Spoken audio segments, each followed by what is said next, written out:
Welcome to Lifemap with Dr. Matt Jensen, a podcast dedicated to empowering teens and young adults. Join us on a journey of self-discovery as we tackle overcoming obstacles and challenges while igniting your true potential and rising to the best version of yourself. Here's your host, Dr. Matt Jensen. And a very warm welcome and heartfelt thanks for joining me once again for another episode of Lifemap, the podcast with Dr. Matt Jensen, where we talk about principles that can help not only take us to our destination of happiness and success, but also help us to have happiness and success on the journey itself.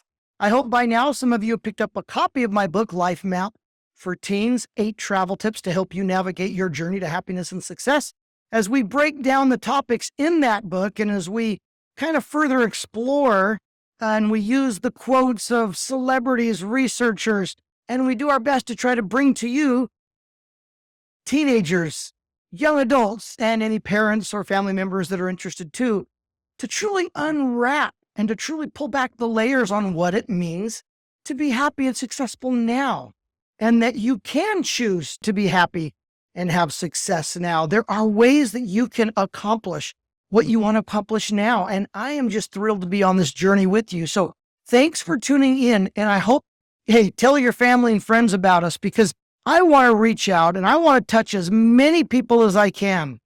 And remember, I'll remind you this at the end, but I want you to connect with me. Send me your comments, but send me your questions. You can get personal. Tell me what you're struggling with. Tell me what you need help with, and I will do my best to respond. And to some lucky person on every episode, we will send out gear, a t-shirt, a book, something to say thanks for tuning in and thanks for your question and your input. And we might even use your quote, your question on the show while safeguarding your privacy. Anyway, thanks for joining us. I'm excited about this topic today. Do any of you know any teenagers and young adults? Do you find yourself not ever wanting to listen to music of some type, somewhere, somehow? My youngest son is now 15 years old, and I have had to surrender the media center in our vehicle every time I ride with him because music is such an important part of his life. And I'm proud of the kid. He chooses all kinds of genres of music. He'll choose oldies from the 40s and 50s and stuff to the 70s and 80s to more modern things. In fact, his new big artist that he listens to is NF. I got to go with him to a concert by NF, and what a talented kid. I think that's great that he's singing about his feelings and he's talking about his life in a positive way, and he's doing it in a very unobscene and vulgar way. It's great. Even my wife and I seem to be tapping our feet and nodding our heads to the music. And so anyway, I know that music is an important part of your life right now. If you're a teenager, young adult, you use music to help you identify and cope with your feelings, your challenges, to help get you pumped up for certain things and to just help you explore your own feelings and emotions. And that's an important part of life, right? Even adults, we go through ups and downs as much as teenagers do, even though with teenagers, it can be a new experience for you as you're experiencing things differently year by year, friend by friend. And music is a way to help us get in tune with our inner selves to kind of cope with and deal with and figure out our own emotions and feelings. Well, today we're going to talk about music in terms of our emotions. In fact, we're going to go beyond that a little bit and talk about the science. And when we talk about this, don't go away, don't turn it off. I know science is probably something in school you don't like studying about, but it is fascinating to learn the science and the connections between lyrics, tunes, beats, and our emotions and our thoughts and our feelings. We're not going to so much talk about lyrics today, as that's a whole nother episode, but we're going to talk about the connection of our emotions to the music that we listen to.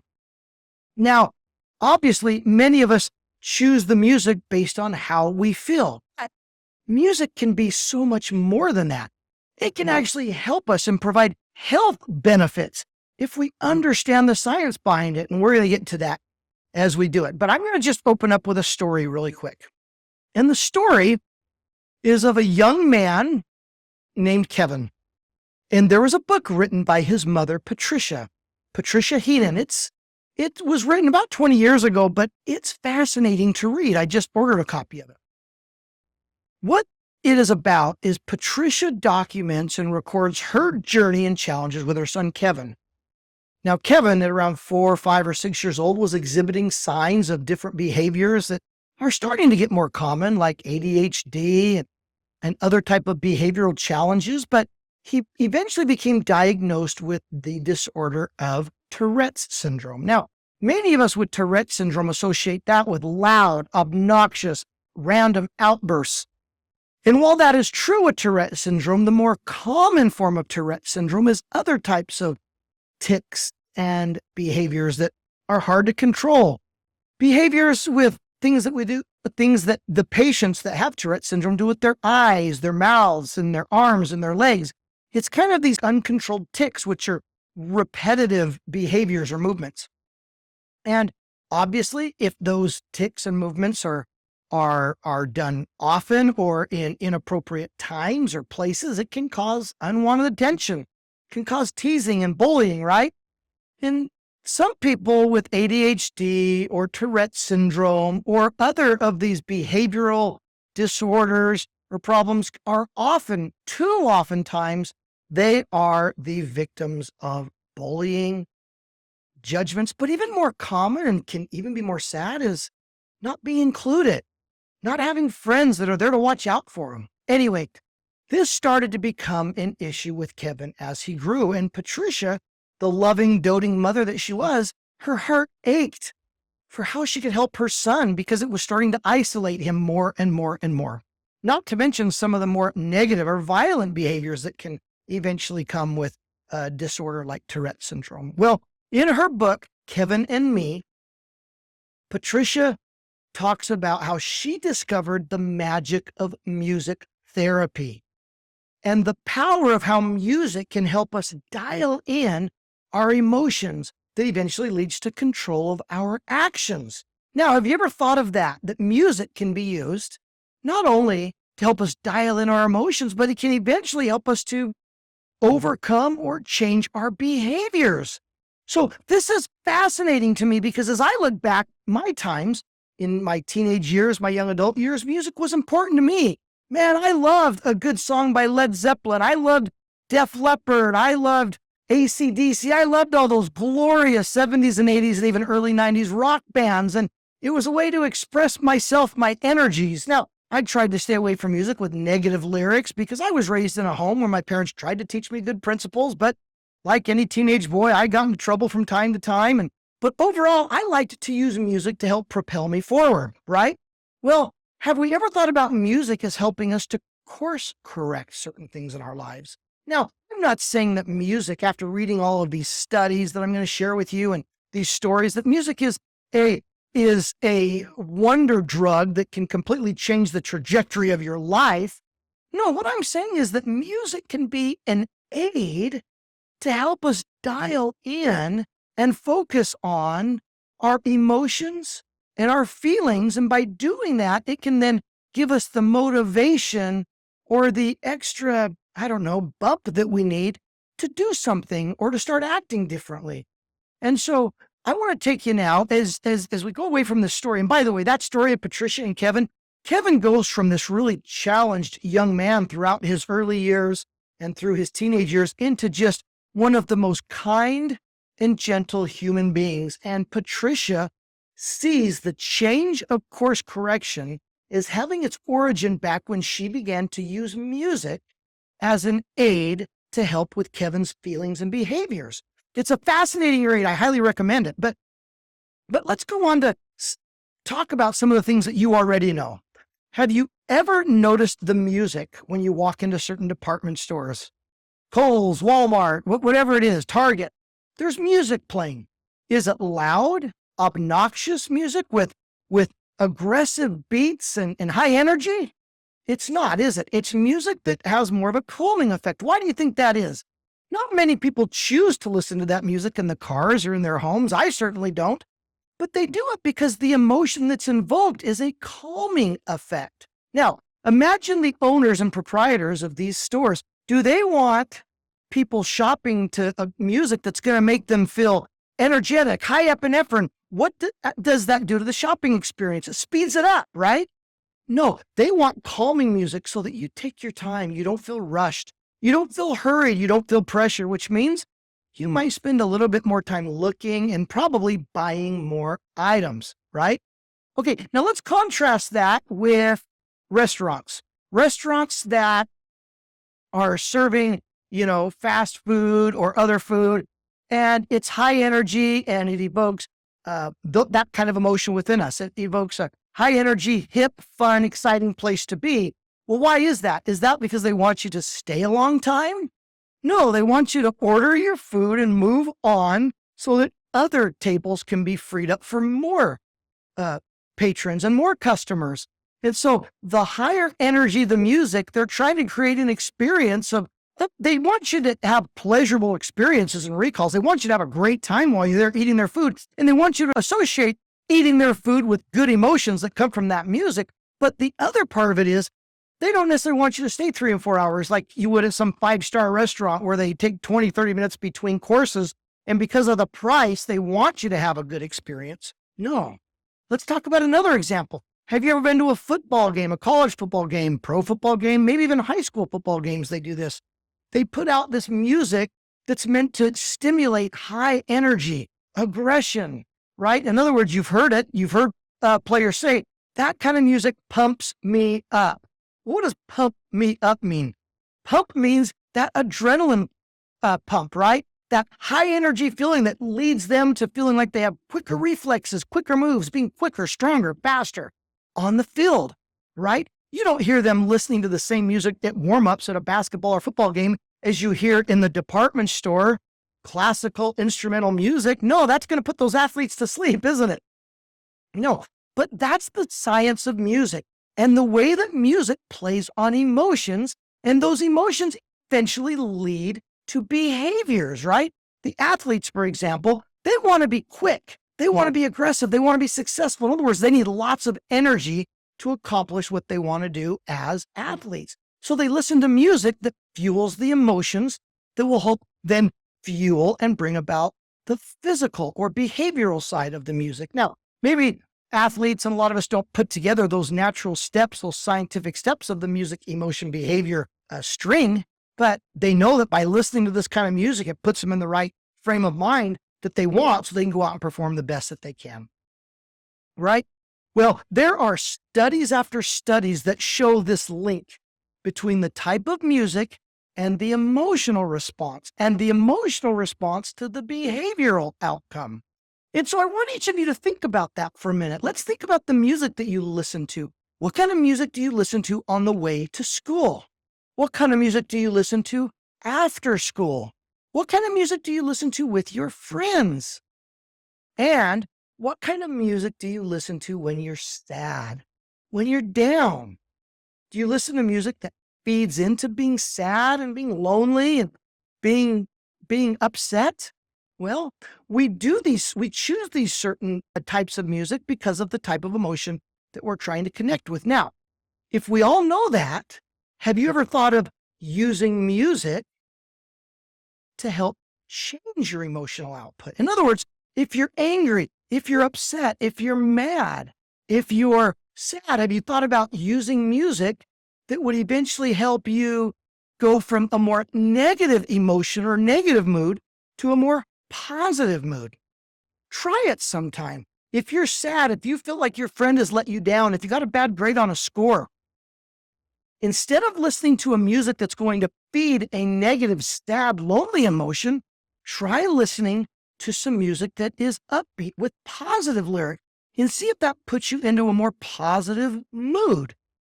Now, I'm not going to say that we don't need to reconcile some of our negative experiences with our emotions. We all do sometimes. When we have emotions, we need to grieve. We need to, I don't know if we need to feel pain, but we need to feel some degree of coping with a negative outcome. But while that may be a good thing, is it good to linger and have it go on and on and on? Or do we need to eventually learn from it and move on? One way to move on, one way to pick ourselves up is with music. Now, let's go. There's a few things I want to talk about with music that really can help us understand the benefits that we've been talking about all along. Now, there was a study at UCLA.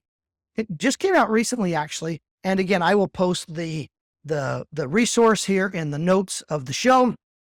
But there's a recent study at UCLA.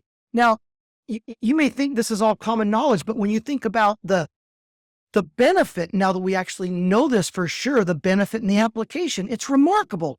The lead researcher, his name is Mason Clay. I think he's like a PhD student or something. In the study, he says changes in emotion evoked by music created boundaries between episodes that made it easier for people to remember what they had seen and when they had seen it. In other words, music now can be a tool for helping us with recall, with remembering. In fact, Becky Hill, famous singer-songwriter that was on the British version of The Voice, she said, live music is so powerful. You can really feel things that you will remember forever. Does that sound like familiar to you? Have you ever had that moment where you heard a song and you remembered an event or something? Yeah, it happens to all of us. In fact, now whenever I hear the words Sweet Caroline by Neil Diamond, everybody knows that song. Just about everybody loves that song. Even though I had known the song before this event, I almost always go back to the one and only time I got to see the Boston Red Sox play in Fenway Stadium. I think is it after the 7th or 8th inning? I'm sorry, all of you diehard Red Sox fans are probably upset that I can't remember, but it's something like the 7th or 8th inning. They play it every home game, and the crowd sings along. And it's amazing to be in that environment and to hear people sing out the top of their lungs and beat their fists.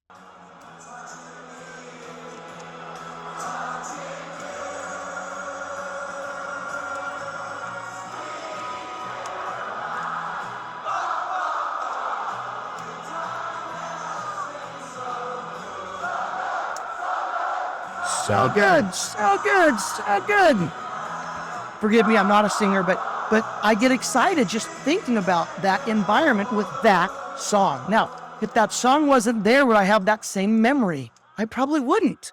But it brings back a great and exciting moment as I got to go to a storied venue to see a great team play ball. It was fascinating. So how many of you can think of right now music or songs that you've listened to that always remind you of such? There's a song that my oldest daughter, she's in college, almost graduating from nursing school. There's a song by a country band that she loves, but she won't listen to it with me. And I asked her why. She said, Dad, that's my and so-and-so's song. Her best friend from high school. They both ran track. They both played on the soccer team. And they would listen to that song on their way home from sporting events. And it created this bond with them that now, when she hears that song, it brings about some degree of sadness, but more importantly, it brings a special memory of those moments she had with her best friend. And so when we understand this relationship, we can harness music when we're not thinking about it to bring about memories, to bring about remembrance and recall of events. Just like Mason McClay from UCLA says that music can help us remember things. So what does that mean? Does that mean you can listen to your favorite music while doing homework so that you'll remember to do better on your test? You'll remember the answers? Maybe. Now, when I was researching that particular issue, boy, researchers fall on one side or the other. There's no clear-cut answer. Some say yes. If you're listening to certain kind of music that makes your study more productive, yes, it will help you do better in school. Others say it tends to lend itself to more confusion and multitasking doesn't work when you're trying to do better in school. And so you have to decide if it works best for you. It's not an excuse to tell your parents. Now, don't go tell your parents, hey, Dr. Matt on his podcast said I should listen to music because it's going to help me do better in school. No. That's not what I'm saying. What I'm saying is it might be worth discussing with your parents or trying out if you're in college, certain types of music. It helps to clear your mind and focus better. Why then do it? I listened to certain kinds of music while studying. I couldn't listen to music with lyrics, but I would listen to this piano music by this local guy that he was so talented and his music was so amazing. It put me in the sense of peace, and I could focus so much better when I was studying. So you have to decide and find the music that will help you perform better if you need recall help when it comes to school or other things. But it's up in the air, at least from my basic research, whether it's proven to help with school or not. You'll have to decide on that yourself. Okay, let's move on to another major element of music that I've kind of already alluded to a little bit, but now we can back it up with science, right? There's a psychology professor from the University of Illinois. I think he's emeritus. I don't think he teaches there anymore. His name is, please forgive me if I misstate his name, or mispronounce his name, Shahram Heshmat, PhD, from the University of Illinois. He says, music can be used to create an emotional atmosphere, such as calming, relaxing, playful, sincere, or intimate. These factors explain an important emotional benefit of music for mood regulation. So we talked about how all those retailers and all those stores use music to evoke some type of response by their patrons, by their customers. But here's the science behind it, right? We can use music to actually create the environment that we need. So for example, if you're an athlete, absolutely listen to that music that's going to get you in that right frame of mind. Absolutely use it. If you need, like we just talked about with homework, if you need something that's going to be more calming, listen to music. But this is what I want to focus on for this second. I want you to think of music as a tool to combat the demons in our lives or the negative moments in our lives.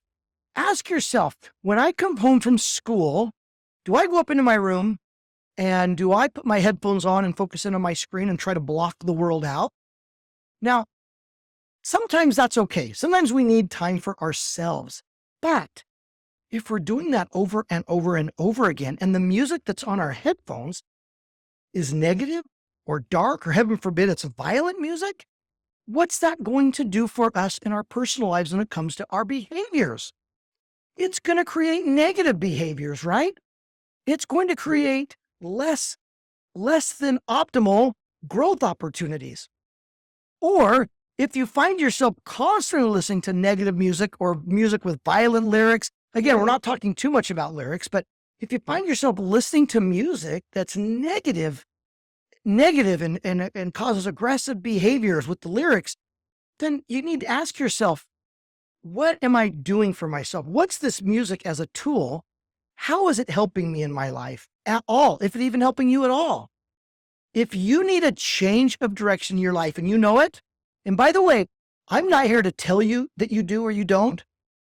Only you know.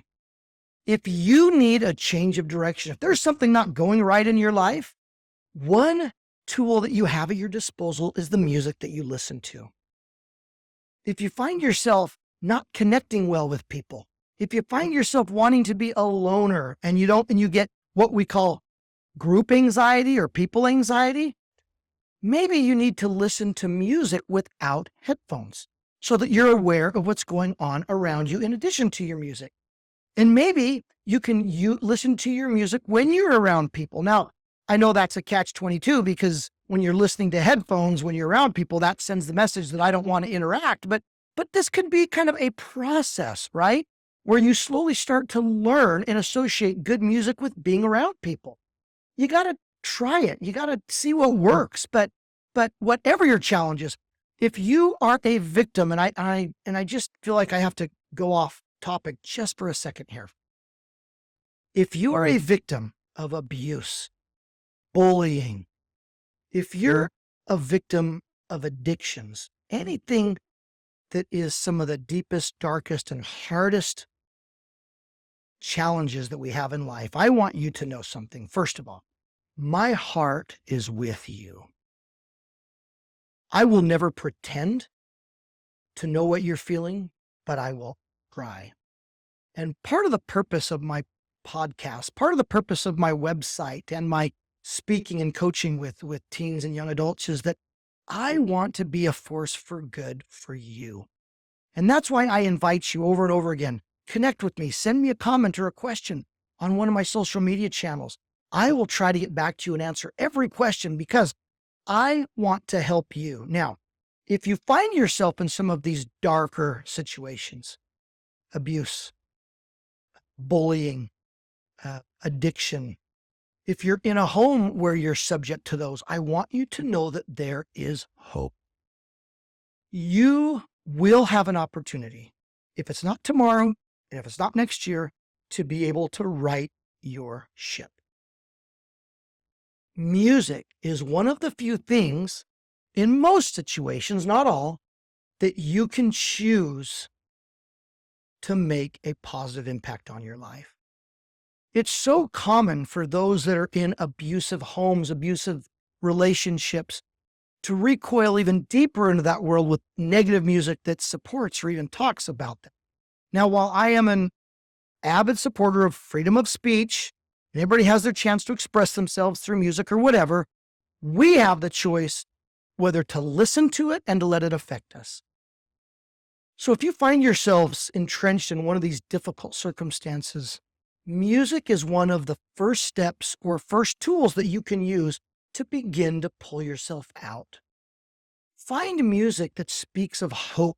Find music that speaks of opportunity, positivity, productive relationships, treating others with love and kindness, and being a force for good in the world. It's not an easy journey. It's not an easy thing to get out of, but music can help start to conjure and help you dial in the emotions and internalize what needs to happen so that you can eventually overcome whatever the challenge is sitting in front of you. And I invite you to do that starting today. Start choosing to listen to music that will pull you out of the abyss or the darkness that you're feeling. If life seems to be pretty good for you, continue to listen to the music that brings about positive emotional response. Do you get told a lot that you're misbehaving, that you're not performing well in school, that you're not treating others well? One tool that you can use, because I know all of us say, well, gosh, I was born this way. How do I overcome it? Well, it's not that simple. Just because you were born one way doesn't mean you need to stay that way. I could go on to you with all kinds of disorders and syndromes that people have that put them at a disadvantage of this world. But yet there are therapies and there are ways to overcome and rise above. Regardless of our situation, whether you're born in a well-to-do family and you seem to have everything going for you, doesn't mean that you don't have challenges and difficulties, right? Or whether you were born into an abusive home or a home of little means and you're neglected and you don't get much opportunity. Most of the time, music is something that we can choose for ourselves, wherever and however we're able to listen to it. And so I invite you, my friends, to choose to make music one of the positive aspects that you can have control over, that you can begin today to make one of the lights in your life for good and positive change. I don't know if you ever listened to my first episode on this podcast. It was all about self-empowerment and how you get to choose your pathway. You get to choose whether to be happy and successful or not.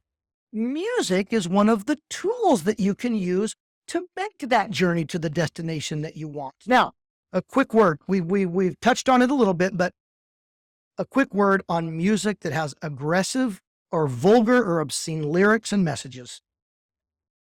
Just as we've talked about the opportunities that we have with good music, the same challenges, I'm not even going to say it's a challenge, the same pitfalls exist with negative music. Yes, I understand you might like the fast-paced type of music, the guitar playing, the drums, the hard beats, the aggressive beats. I get that. I understand that. But I'm here to tell you there's probably similar music with better messages. If you're listening to music that talks about violence, that talks about disrespecting other genders or disrespecting your gender, I don't care what gender you are or identify with, doesn't matter. If you're listening to music that talks about disrespectful behavior or vulgar behavior, abusive behavior in any way, stop it. Please stop it. You're only digging yourself deeper into a potentially negative and devastating outcome.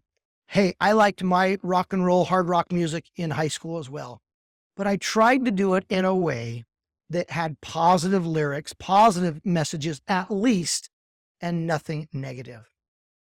Avoid the pitfalls. This is one of the tools, one of the things that you can take into your own hands and make your choice. Am I going to choose to surround myself with positive influences, music being one of them, or negative influences? It's simply more difficult to have great outcomes with negative influences. Okay? We can choose to be like Patricia Heenan and her son Kevin and use music to help us advance in life, to help us grow in a positive way in life. Kevin had a transformation in his life with a very debilitating challenge of Tourette's and other challenges behaviorally and mentally and emotionally. But with the right music and the right influences, he was able to overcome. We each can do the same thing regardless of our status in life right now. If we choose to listen to music that uplifts, it doesn't mean you have to listen to Mozart and Beethoven. No, I'm telling you right now, there are artists out there that have great messages. I'll give you a couple of quick examples. When I was looking for music, I've never been a big fan of Pink, but my goodness, does she have some songs that have some amazing lyrics that talk about dealing with self-doubt and challenges and rising above it. Sia, S-I-A, another great artist that has lyrics and music that's meant to empower and meant to grow your self-esteem. My goodness, I'm so grateful to have music that's meant for your generation, for teenagers and young adults, has positive messages. So while we can separate lyrics from genre of music, we're going to talk more about lyrics later, but the genre of music that brings about the emotions, that brings about positive behaviors, is a tool that I hope you will each dial into. Well, I think we've gone long enough on this episode. Thank you once again for joining me. I just love going over these topics. I have a couple more solo topics coming up, and then we're going to start to bring in some guests from time to time. They're talking about different things, and I'm excited about the people that we're reaching out to. As I said it once, I'll say it again. Please hit me up on social media. Subscribe and follow. The content I give you is going to be another tool. It's going to be materials, messages, songs, videos that's meant to uplift and help you to become as a strong believer in yourself as I am. So send me a message, send me an email, connect with me any way you want, and I'm going to choose one of those messages each episode, and I will do those as soon as we start airing. We haven't even started airing. We're only on episode 3. We start airing in January of 2024. And so soon thereafter, we'll start bringing back the messages that we're getting, and we'll make sure that each one of you that have tuned in for these episodes, if I chose your email or your message on social media, I'm going to send you gear. Thanks for joining me. I hope that you felt a little bit of hope today, that there is tools, there are ways that we can overcome challenges. And music is one of the greatest challenges at our fingertips. So listen on, be well, and I will see you next time.